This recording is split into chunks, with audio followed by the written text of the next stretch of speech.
જીવન જીવવાની રીત આવડવી તો તમારું જીવન જે ઈચ્છા કરો છો ને સુખી થઈ જાવ, બસ સુખી થઈ જાવ.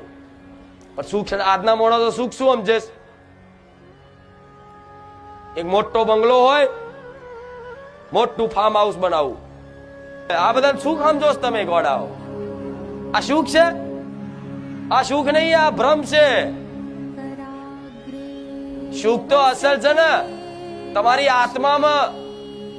તમે ભલે ગમે તેવા ગરીબ રહ્યા, ગમે તેવા છાપરામ રહ્યા, પણ તમારી અંદર આત્મામાં સંતોષ હોય ને, સંતોષ, એ સંતોષ રૂપી ધન જેના જીવનમાં છે ને એ જ સુખી. નકન આજ સંસારમાં કોઈ સુખી જે છે એમાં રાજી, બસ. પછી કોઈની ગાડી જોઈને આપણે રિક્ષા વેચીને હપ્તે ગાડી લાવો અને હપ્તા ભરવાનું ફાફા પડે અને પછી માતા